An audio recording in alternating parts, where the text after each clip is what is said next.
Hello, fellow Whovians. This is Christian Basil, the host of the Legend of the Traveling TARDIS. And for some of you, haven't even seen that intro in quite some time.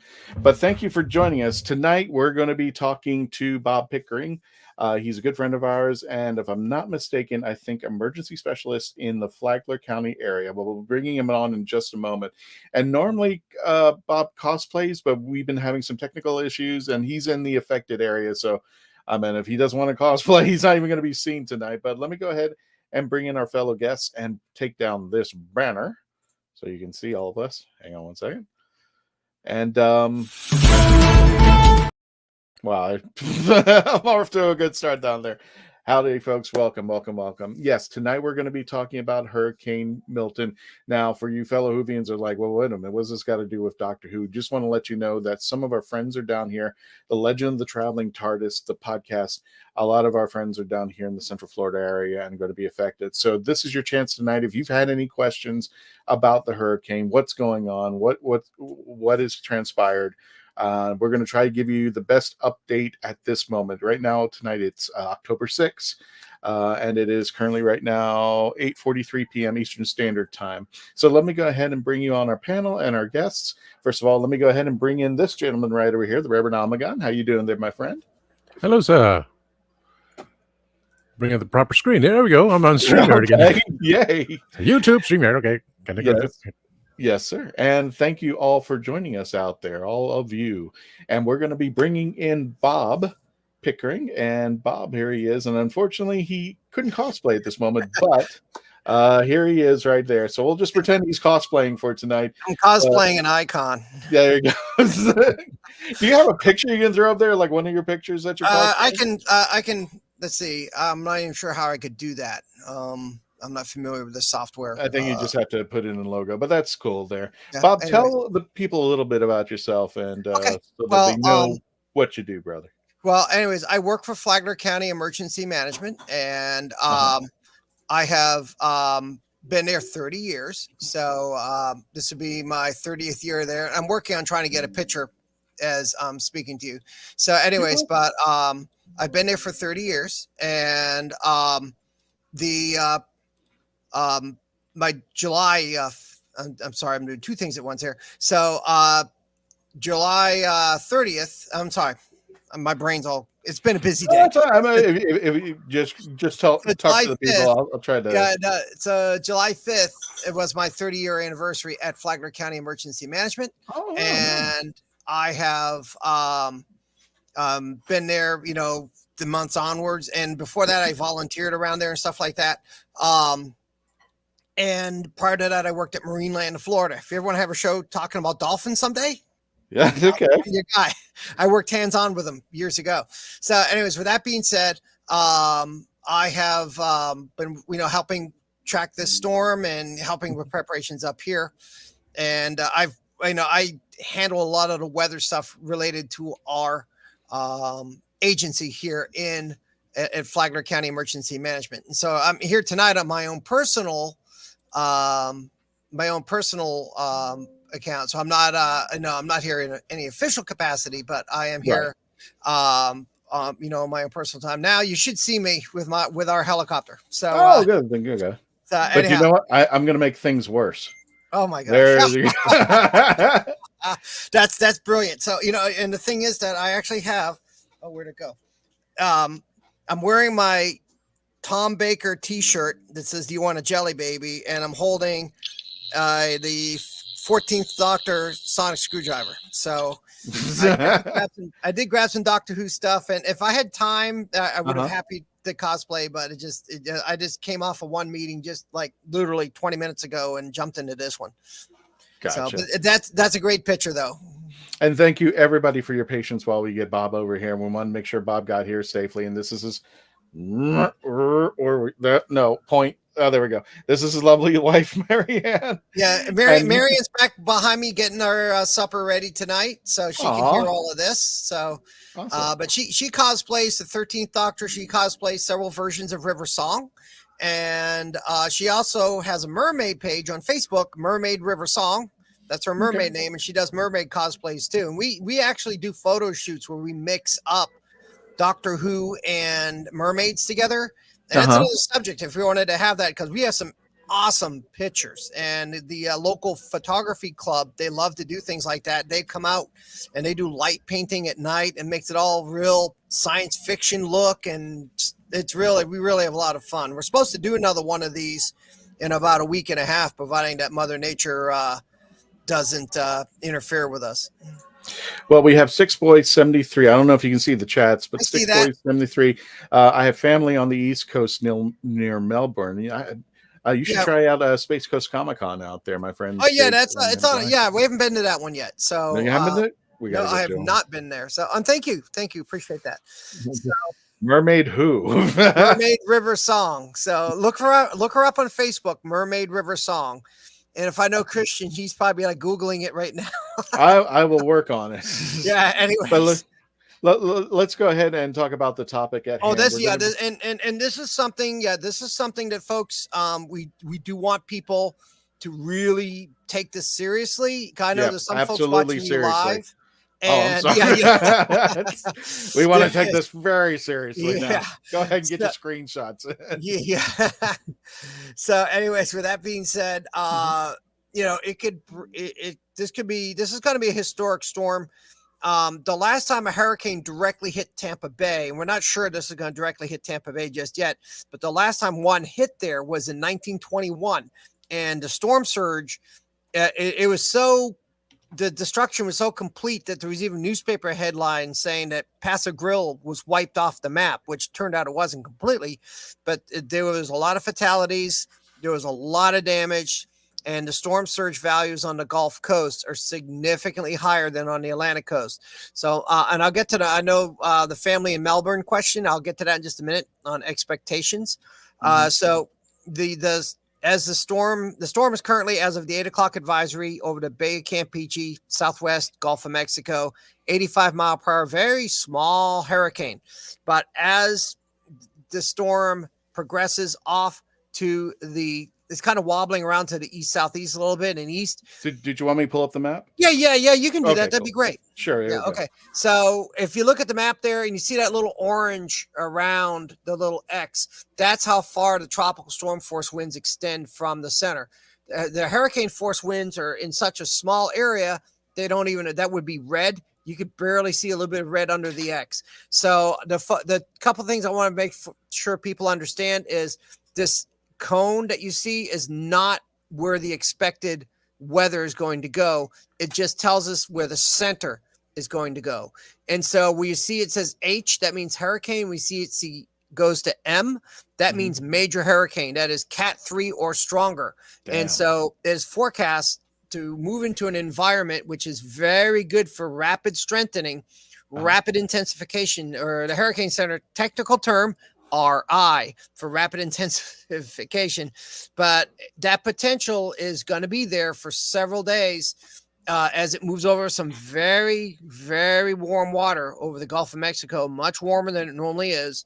And it's going to be in a very favorable environment for strengthening. However, when it starts to approach Florida, it's going to start to get into an environment where we'll be a little hostile to the tropical cyclone, and it may actually start a little bit of weakening, but not enough. But the main concern is, though it looks small right now, as that storm gets closer to Florida, the size of it is going to get larger. And that's what the Hurricane Center is forecasting is the size, the wind field where the winds are blowing is going to expand. So this is going to hit Florida. And the question is, exactly where does the center come in? But this is going to hit Florida, and folks in Florida will feel the effects from this. The most significant threats are going to be the Gulf Coast, especially to the south of where the center makes landfall. If the center goes south of Tampa, it may spare Tampa Bay some of that destructive storm surge. To the north of the center, the wind will be blowing offshore, so you actually might get like a reverse surge where water gets sucked out. But south of the center, because these storms rotate counterclockwise, you're going to see the wind pushing the Gulf of Mexico up and off, up over the beaches, and sadly into neighborhoods and places like that. So this, comparison, Storm Helene that came through a couple weeks ago. Mm-hmm. The center was 100-something miles off the coast of Gulf Coast, and it still produced storm surges at Fort Myers Beach. The storm surge was so severe in Treasure Island, it killed 2 people, sadly, and it flooded all of Treasure Island, a place I'm very familiar with. I vacation there, and it of course up in Cedar Key, devastated up there with storm surge heights were approaching 15 feet there.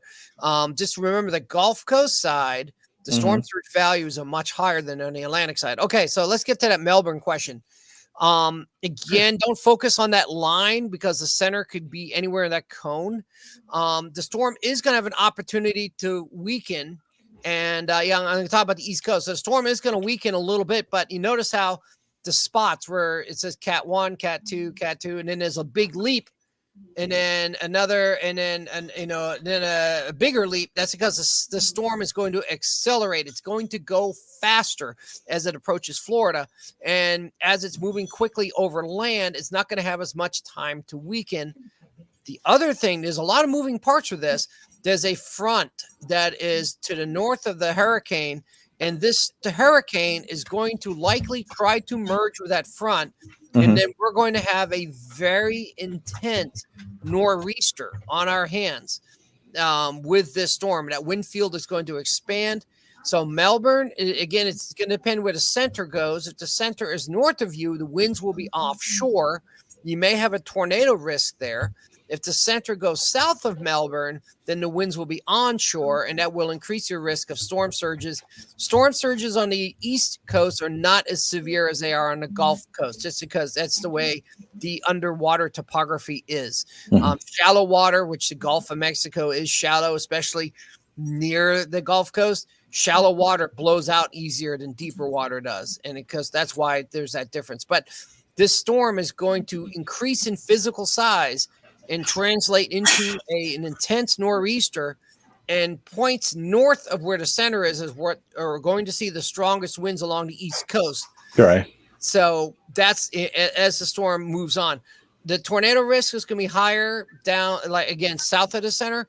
Rainfall amounts could possibly exceed 15 to 20 inches in some places. And that's including the rain we're getting now. So the rain that we're getting over Florida right now is actually another nor'easter that is associated with a stalled front. So it's not directly associated with Milton. However, the moisture that's feeding into this nor'easter is being pushed up from Milton. So there's like a train of moisture from the tropical cyclone across Florida along that front.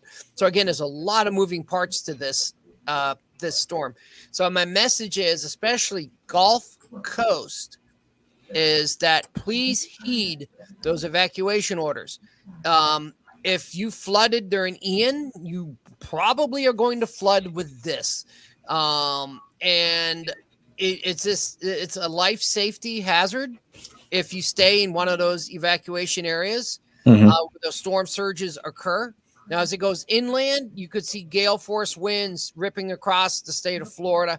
And depending how close you are to the core, if you're close to the core, you could see hurricane force winds. That's winds greater than 74 miles per hour. Of course, when you're over land, there's some land friction involved, and that'll help take the bite out of the winds a little bit. But places near lakes, big wide open spaces, places like that will see stronger winds. And also places like Orlando, any place that's got lots of tall buildings, sometimes the wind can funnel between the buildings. And really, and that increases the speed of the wind locally, if you will. Again, there's a lot of things. There's a lot of known unknowns with this. If the storm intensifies, becomes a stronger hurricane than forecast.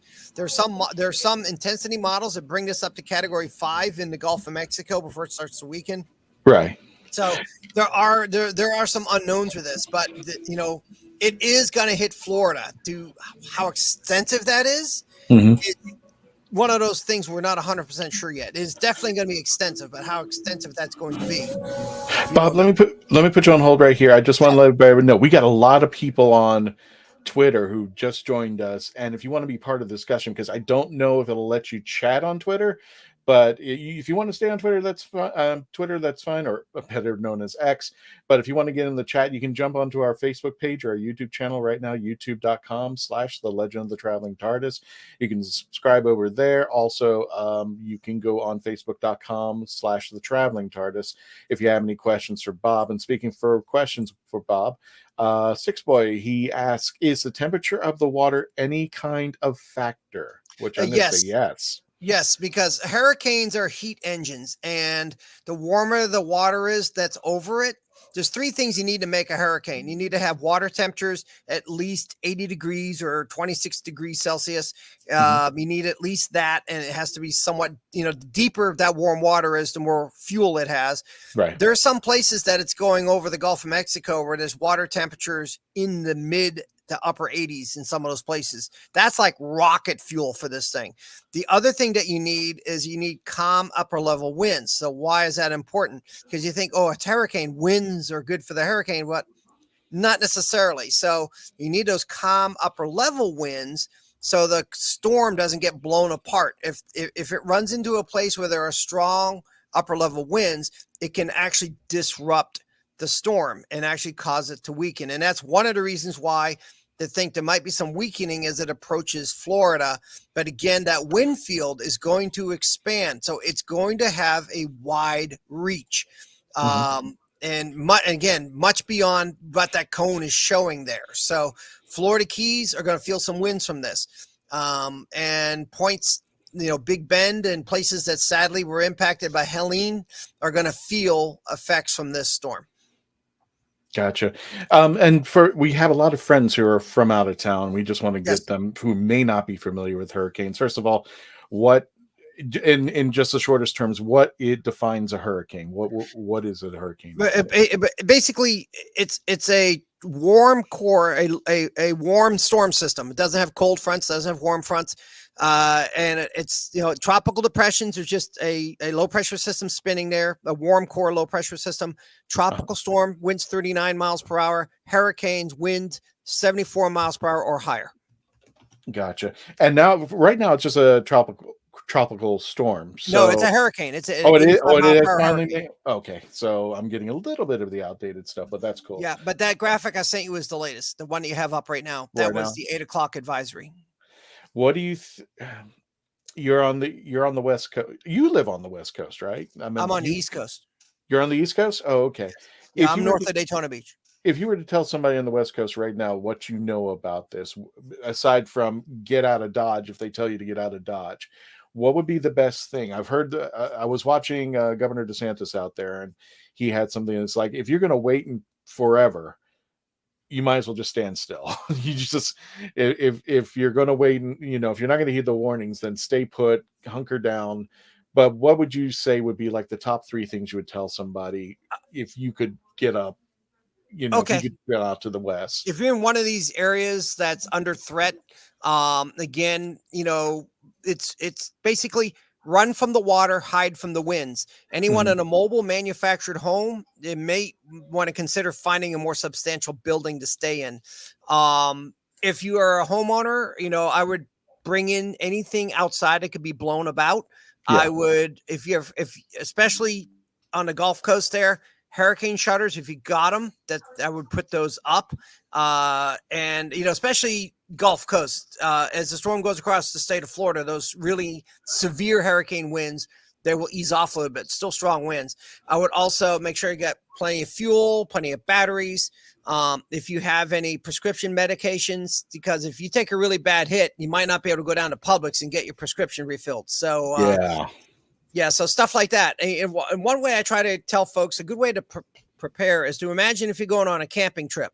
I wouldn't recommend camping in this, but if you imagine if you're going on a camping trip, imagine you're going on a camping trip. What are you going to need to bring? And bring, get you some cash, because all of the electronics and stuff that we have are not going to work if there's no electricity. So, and again, if anyone has portable generators, please, please, please use them carefully. Some hurricanes, we have more fatalities from people dying from carbon monoxide than the storm itself. Right. So if you have a generator and if it's like one of those portable ones, make sure it's a good 20 feet from your house. and don't run it in your garage or don't run it near a window. Carbon monoxide is a silent killer, and it will get you if you're not careful, and you have no idea that it's getting you until it gets you. Well, as Bob mentioned, I usually say plan Good for list. a theme park. Plan for a theme park. What you would bring for a couple of weeks at a theme park if you were on vacation? Of course, you want your meds. You definitely want to make sure that you got all your meds in check, or else you have to be. And I would say this: you'd have to pretend like you could lose power for at least 2 weeks.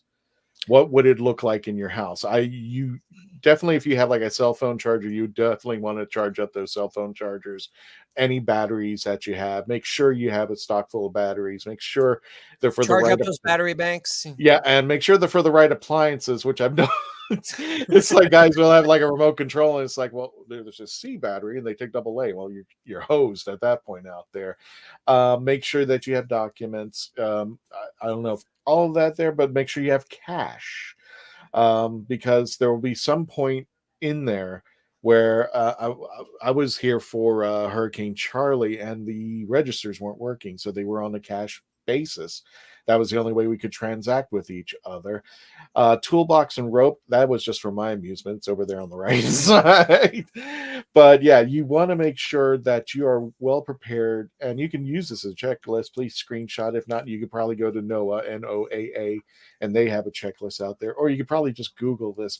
But yeah, just prepare for something that, yeah, as Bob mentioned, that you're about to go camping for a couple of weeks. What would you want with you? There's it says battery powered radio, but you got the wind up radios now. You got the wind up flashlights if you're stuck in a pinch. So yeah, and also the one thing that I think is important that people forget: if you got pets, you got to take care of them as well. Their meds are important. Their food is important, and you have to plan an evacuation route, especially with the pets. If God forbid something happens that you have to get out of Dodge in a hurry, how would you get your cat or your dog taken care of, all the food? And normally what I usually recommend, and tell me, Bob, if I'm wrong, get a bag that you can throw together and run out of the house. Yeah. Meaning that if the house fell apart, you get in your car, you can grab this 1 or 2 bags and you are good to where. Let me just come in here a couple bits. So if you're in an area that's on high ground, and again, Florida has some of the best building codes in the United States. So if you're going to ride it out at home, designate a room in your house that could be your quote safe room. It could be a closet, could be a bathroom, something like that. And here's the other thing too to consider: if you have pets, and then the very worst part of the storm is coming through, I'm talking about like screaming. If the hurricane center thinks that the core of the hurricane is going to go over a certain area and the winds are going to be greater than 110 miles per hour, they're going to issue what is called an extreme wind warning.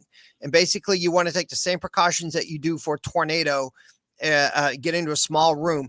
If you have a cat or anything like that, put them in the pet carrier and take them with you in your safe area, and keep them in the pet carrier. Because if you lose part of your house or something like that, your pet is secure with you in the pet carrier. And so that's, I'm just talking about if you're in the very worst part of the storm and that extreme wind warning is issued. And if that extreme wind warning is issued, that's a fairly new weather product. That means, again, that's hunker down. Right. And also make sure that you have stuff, emergency stuff, just in case things come up. God forbid, COVID-19 is probably the least of your worry if you're getting out of Dodge, but it doesn't hurt to have a face mask and such out there. Tom, did you have any questions for Bob? Oh, your audio's off, brother.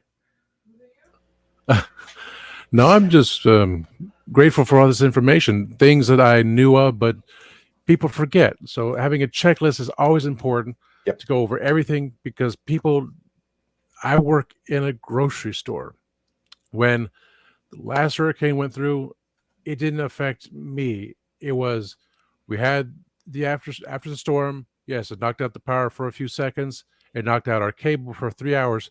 But since we use an phone line for internet, we had no internet, no way of transactions for a day and a half. No matter what we put out in the signs, what we stated, people say, I can't use my credit card. We just had a hurricane come through. Why don't you have any water? We just had a hurricane come through. We're trying to do our best to take care of people, but they just don't want to understand what's going on. These are important things. For us, it was, again, for middle child syndrome Georgia, there was no horrific things except for the internet going out. But then we hear what's happening further up, complete devastation, and yet people don't see it. They say, oh, it didn't happen to me, so I'm going to continue living my life the way it is. No. And sadly, the other part is people that are trying to help. We hear about these certain groups, government groups that are to help. So it's uttermost confusing. This is hurricane season. We need to be prepared, but no one wants to do anything about it. No matter what we say, what we try to do, people just think they're going to avoid it. Nothing's going to happen. But it just boggles my mind how all these things are continuing to go through. And now we go from Helene to what happened to Kirk, what happened to Leslie. Now we got to the man saying, "Oh, you stole my stapler. I'm going to blow up this building," kind of thing. just because his name. you took my stapler. And it's. Oh, we go back. You took my stapler. There you go. There's your screenshots, folks. But yeah, it's. Yeah, if you don't understand, I was trying to pull up some images. First of all, there's Bob right there again. That's what he usually looks like when he's doing his show. But we understood he was just getting off work. Yeah. And, just imagine this and this gentleman talking about the weather out there. Now, to see some damage, I'm still trying to find pictures of it, but just to kind of give you an idea of visual for those of you who've never been in a hurricane state or through a hurricane, there's the Magic Kingdom. And I'll be talking about the theme parks as we come along out there. There's a Magic Kingdom during a storm out there. But the one that was most recent, Hurricane Ian, punched a hole in the backside of Jurassic Park. And look at that. That's what the picture was. Oh, that's Jurassic Park, the water ride, or the river adventure over there by Universal Orlando. And again, you want to keep an eye out on the social media. These are the most up-to-date that I've got from these particular areas, but Walt Disney World, Universal Orlando both said they're going to be open tomorrow. Now, keep an eye again on their social media because this can all change. This definitely can all change. Universal Orlando has not said anything, so we're assuming they're open. Busch Gardens Tampa Bay says they're open. God only knows. I think they should close where they're at. Legoland over in Lakeland, they said they are going to open tomorrow. We definitely know that as we progress into the week, that can ultimately change. And if you have a vacation planned or something, you definitely want to keep an eye out on their social media, up to date, if not the local news, because they will tell you what closures are going on. And speaking of closures, this is at least the up to date that I got from a friend of mine from ABC Action Weather. The school closures right now: Hernando County, Hillsborough County, Manatee County, Pasco County, Pinellas County, and Sarasota. All their schools are closed on various different days. Most of them are Monday, with the exception of Hernando County. So make sure if your kids are going to school, that when their closure will be taking place. That's very important. And I think also, Bob, you can mention this. I think you mentioned it before, but God forbid, please make sure you know a designated shelter that's outside your home, just in case you have to get out of Dodge, that you have a place that you can go to just in case something happens to your home. Did we lose him? Oh, sorry. I'm just talking up over there. Let's get into the chats. Cyborg T100, better known as the Candyman. Hey guys, just woke up. So there's a difference between cyclone, tempest, hurricane, tornado, tropical storm. He's just being cute. No, actually, so a cyclone is just basically a low pressure system, and a tempest is just like a nickname for a storm. Hurricane is what they call these. Tropical cyclones. Now, tropical cyclones are all of tropical storms, depressions, typhoons. And so, they call them hurricanes in the Atlantic Ocean. They call them typhoons in the the Western Pacific Ocean, on the other side of the International Gate Line. And yeah, I'm familiar with the storms in the UK. They do have these storms. Sometimes they're called depressions, but it's not like your tropical depressions, but they have these very strong windstorms that come through the UK. And some of those approach hurricane category. And matter of fact, Helene, it's been a long hurricane season. What Milton is forecast to do is essentially going to translation into one of these strong storms that you see in the UK. It's going to be a storm similar to that when it starts to transition from being a hurricane to a strong nor'easter. Jim says, our friend who's been here for quite some time, my next door neighbor lost their car down in that last hurricane. Sticks boy 73, always keep important information in a waterproof container. That's a good point. Keys, yes. Documents, flash drives, batteries, anything that could get damaged in the wet that you would need just in case. You definitely want to put something in either a plastic or a resealable container so you don't have to worry about that.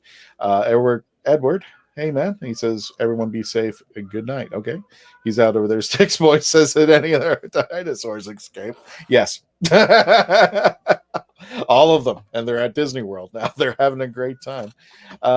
He continues, education for those who live in these types of areas should be mandatory. Well, we do our best in emergency management, but this is also, the United States of America. So, yeah. But we do our best. And hurricane man. through the whole year, we are constantly doing education on disaster preparedness, and not just for hurricanes, because I've worked wildfires. I've worked all kinds of incidents in my 30 years. Gotcha. What is the worst that you've seen? 1998 wildfires. Oh, wildfires from a hurricane. Oh, the worst hurricane. The strongest hurricane I've seen was Hurricane Matthew in 2016. It was the strongest hurricane to hit us up in Flagler County since like 1897 or somewhere way back then. And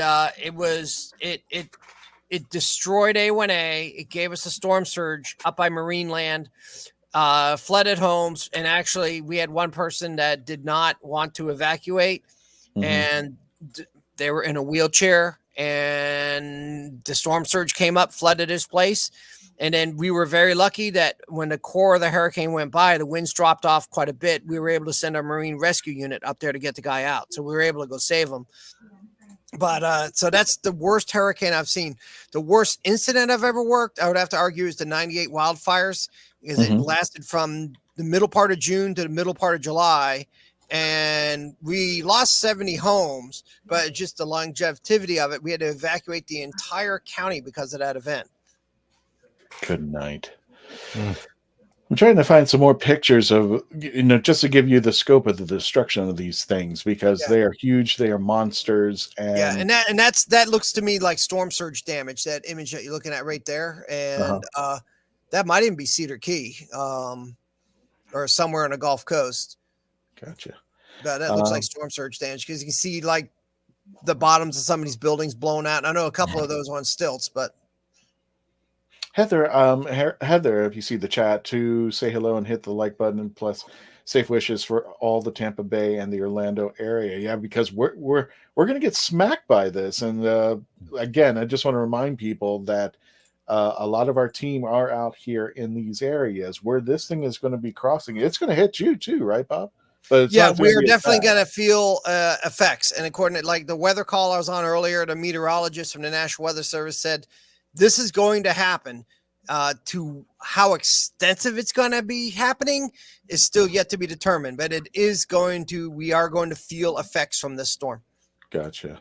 And just about everywhere in the Florida Peninsula is going to feel some effects of this storm. And some of those effects might be really low end, but just about everywhere from the peninsula down to maybe the Keys is going to feel the effects of the storm. Remember, though, that in that cone, the center of the storm could go anywhere in that cone. So if it starts going further to the right side of the cone, then it's going to put more South Florida. SoFlo will be more in play, and northern areas will kind of escape some of the wrath, not completely. So again, where the center goes, where the track goes, is going to matter significantly. And I was there for Charlie. I remember when Yes, I remember Charlie. I remember anybody who remembers 2004. And I had to explain to people we were hit by 4 hurricanes 5 times because wasn't Charlie, wasn't Ian. No, it wasn't Ivan. It was Ivan. No, was it Ivan or Gene who hit us twice?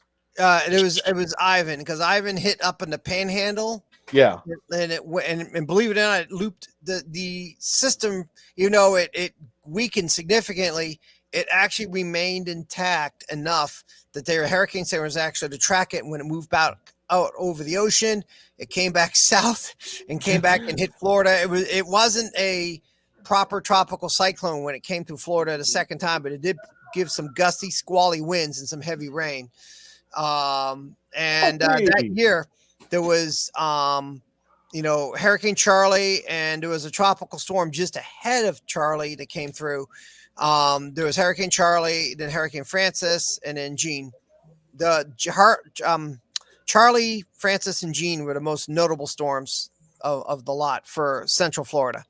Hello, Balti. How you doing, my friend? Greetings from Hawaii on the way back to Australia.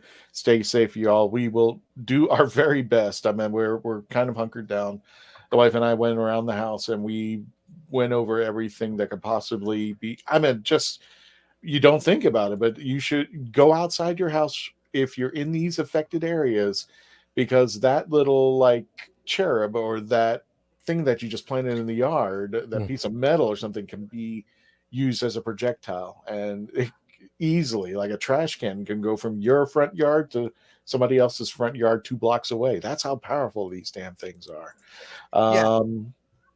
Mark says the last big hurricane in England, winds were 96, 98 miles per hour, and people were still walking to work. Oh my God. Yeah, I had a boss like that. I've been in the UK, and people they just rock on right through these storms. I'm familiar with the area around Dawlish and the railway there, and they'll run trains, and the waves are crashing over the trains. If you get on YouTube and just Google Dawlish trains in the storm, and you'll see it. And they just run the trains. I mean, they're not going that fast, but they run right through these waves crashing over them. So now, with that being said, UK, they're kind of used to getting those windstorms, and they can happen any time of year, but they're more prevalent during the fall, autumn to be proper British. The autumn and winter and spring is when you more frequently see those events.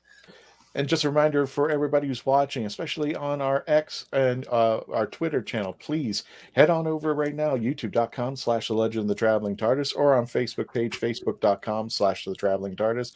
I'm not sure if X will allow you to chat, but if you want to get into the chat, ask Bob anything about hurricanes, tropical depressions, tropical storms, everything that's going on with Milton, and what went on with Helene, please jump on over right now out there. Let's see who else we got in the chats. Heather continues. I remember the one from 2004, Charlie, my son was a baby. Aw. Yeah, I remember that, Charlie. And Alyssa, all right. Hey, Bob's right. That one hit Duval really hard as well. Hey, Alyssa.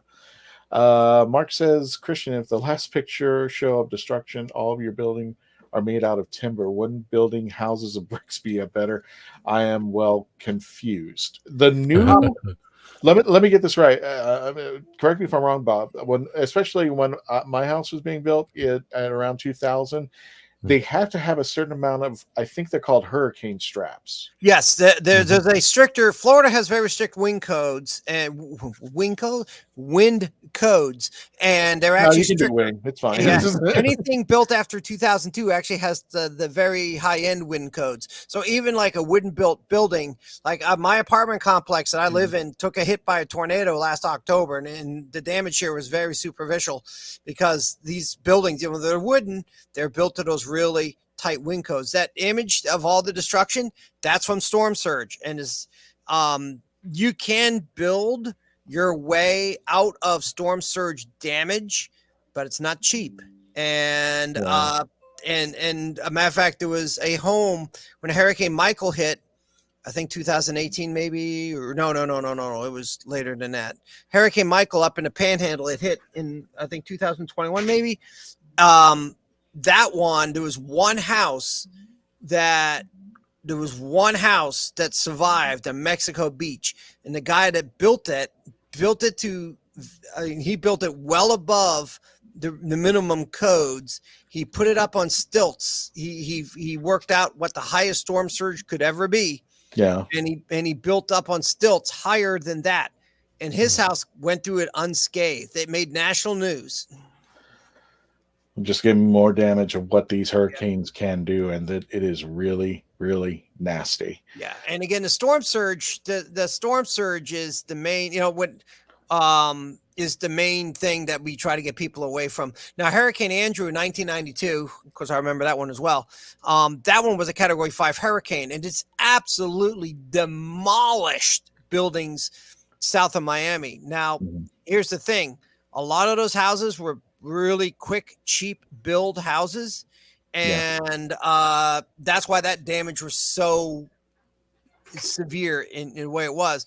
When Storm Ian, which was also, a very strong hurricane, came into Fort Myers a couple years ago, it, produced a significant storm surge in Fort Myers Beach. But further inland, once you got out of those storm surge zones, many of the houses and homes, there was a little bit of damage here and there to the ones that are well built, but they actually handled the storm fairly well, and with all things considered. And then there's actually a community, I can't remember the name of it. It is somewhere north of Fort Myers. The town is literally hurricane proof. They built it with tropical cyclones in mind, and all the utilities are underground, and everything in that town that development is built with high winds in mind. I just can't remember the name of it, but so you can build your way out of the problem. It's just not gonna be cheap. Yeah, I understand. And not only that, but people got to recognize, even though we've got insurance, that doesn't necessarily mean they're going to be at our front door the next day going, well, what do you need help with? You could be waiting weeks. People have been waiting weeks. I think, if I'm not mistaken, Bob, months just to get somebody to come out and look at what's being damaged. And it's not like the commercials you see on TV. No. Alyssa continues and says, I've always been partial to the Waffle House. There is truth in that. There is truth in that. My coworkers in emergency management say when they deploy to an area, if the Waffle House is closed, they know they took a bad hit. It's when you're using tropical storm meter and the Waffle House is your barometer. But Balti, he says, sending all the thoughts of Australia to you and residents. Stay safe. Hello, Australia. In the area, and follow the instructions of emergency professionals. Yeah, definitely. Don't be, like Bob said, don't be a hero. It's only going to get you in bigger trouble out there. And we got Mark who says, Bob, when you say storm surge, you mean floods? Yeah, so storm surge is a little bit different than a flood. So it's still gonna flood, but storm surge is the rapid rise of seawater being driven by the wind. Right. And so that's what storm surge is, and it can come up very, very quickly. And what do you think? I probably get the same. What do you think does more damage, water or wind? Depends on the storm. True. So because a storm with a bigger footprint, in other words, a larger storm, even if the winds are less, are going to have a bigger storm surge than a small, intense storm. And a good, Hurricane Charlie and Hurricane Ian made landfall right about the same place. Right. Charlie had a small storm surge, still a significant one. Ian had a massive storm surge. And the reason Ian's was so much bigger is because the storm physically itself had a bigger footprint. Okay. And for those of you just joining us, welcome to the Legend of the Traveling TARDIS. What does this got to do with Doctor Who? Very little, but we wanted to let you know our team is down here in the central, west, and east part of Florida, and we are monitoring this storm as best we can. We are going to be having an episode this Tuesday night with our special guest Shortness Cosplay. You've probably already seen the invites. The scariest Doctor Who episode of 2024. We're going to have our special guest, Shortness Cosplay. You can check her out over on the on TikTok. God, I can't even speak. And we're Everybody going to says it was the Angels. Hey, you'll be surprised what people have come up with. The library on this was pretty thing. scary too. Hey, come on. We'll do this in a few days. Preview. Bob. Spoilers. Speaking of scary things, there we go again. Hurricane Milton. Now, everybody, you're asking why we're talking about Milton again. Most of our team is down here in the Florida area. We also have conventions and stuff going on, and we've already taken a sucker punch with Helene. Now Milton's coming up, and he's going to throw another punch at us. So we're hoping that everybody in the area is hunkering down, taking care of themselves. And one of the things I actually appreciate about social media, especially Facebook, as a thing where you can actually tell people, I'm okay. You don't have to worry about that. And it goes onto your Facebook social media feed. So I kind of like that little ditty on Facebook. And again, make sure if you are going to be writing out the storm, you have a checklist.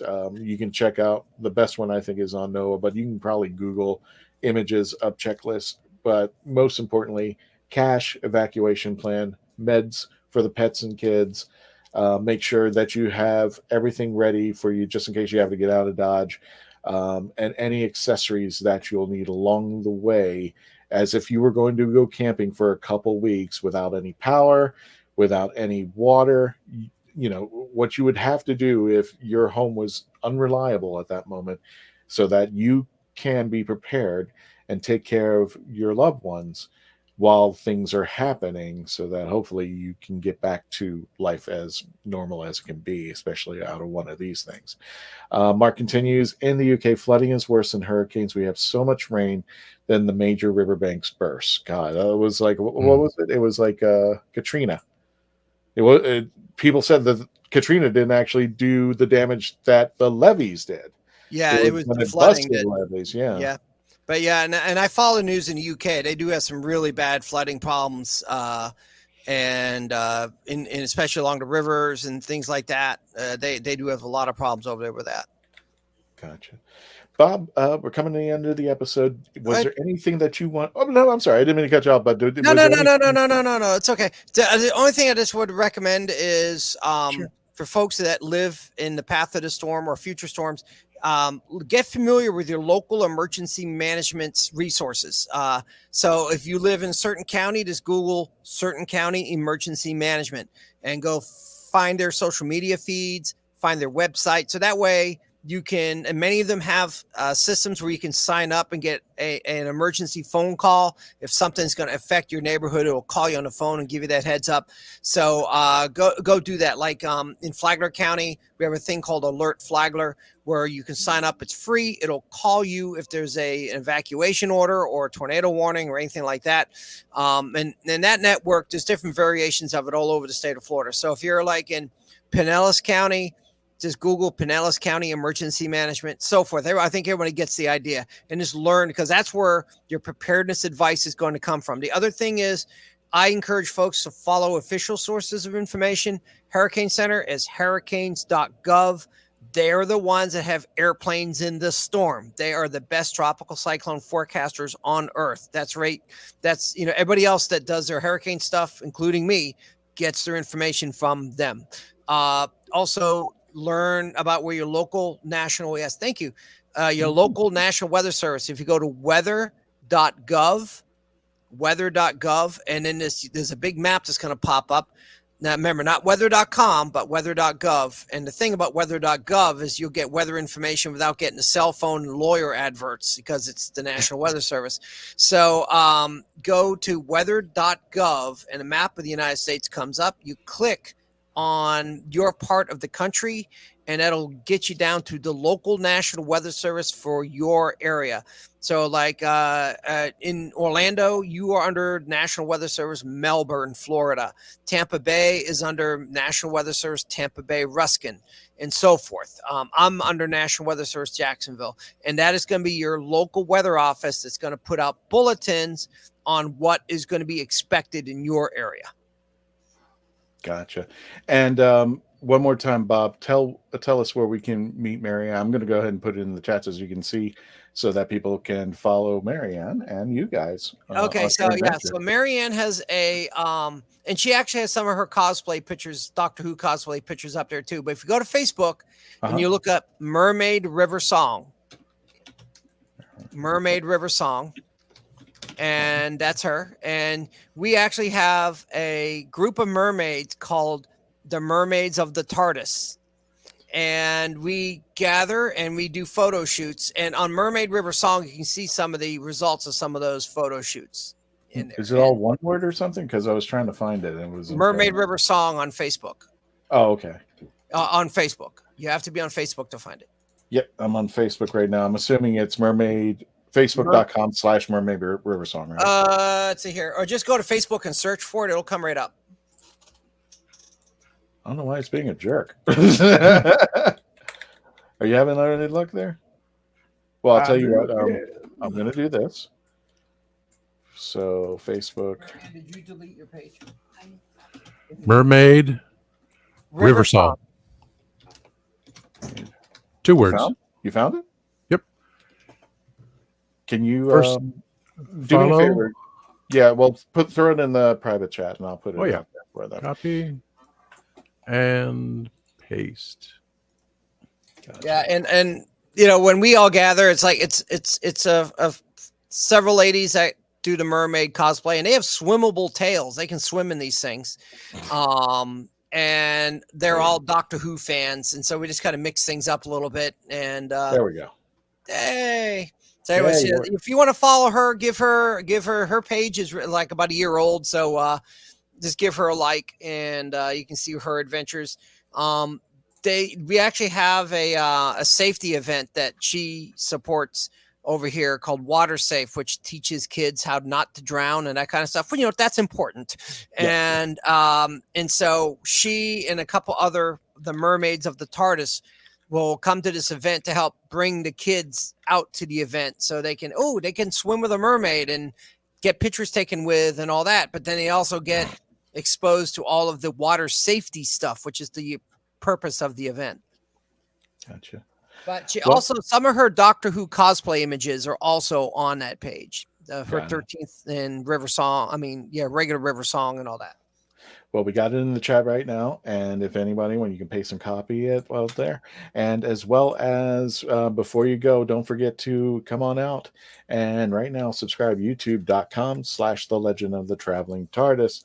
Bob, thank you so much as always for joining. You're very welcome. And like I said, great. if you ever want to talk anything else, just let me know. And because I've done a lot of cool things, and I do enjoy watching your program time to time when time allows, and it's really cool local content. I really enjoy it. Gotcha. Timescales. Hey there. Greetings. Hello, from San Francisco. And Mark says, Bob, if you hunker down and if your shelter gets destroyed, what should you do? Well, the thing is that you want to pick a building that is going to withstand the storm. And again, any of the newer houses in Florida are built to withstand these kind of winds. Folks that are mobile manufactured homes, places like that, if you're going to be in the worst part of the storm, if they give you advice to evacuate, I would recommend going to a hotel or something like that. And here's the thing, have a plan. So if you live in some place that may be evacuated, have a plan. Maybe you got a friend you can stay with. It's in a nicely built house. Maybe you get you list a couple of hotels, and then if the storm looks like it's going to threaten, you make a reservation. And if the storm misses us, you can always cancel it or go to your hotel and have a little vacation, come back and everything's in one piece. You had a little, vacation. So, but have a plan. That's a key thing. Gotcha. Then there. Jim says, us Michigan. And Timescale says, welcome, Jim. Yes. Well, thank you all for joining us tonight out there. And don't forget, on the way out, make sure to like, share, subscribe, and let people know that you enjoy The Legend of the Traveling TARDIS. Again, this coming Tuesday night, we are going to be doing the scariest episodes as we continue the 31 Days of WHOlloween on our YouTube and our Facebook page. Every day, you're going to see either a new photo or a new video, or both, on our YouTube and Facebook page channel. So don't forget to subscribe. Yay. Thanks for having me. Thank you. No, thank you for coming. And Tom, say goodnight, Rose. Good night, Rose. I didn't have a chance to put her up there. There we go. Let's make it proper. Say good night, Rose. Good night, Rose. Got it. Tony, take us out.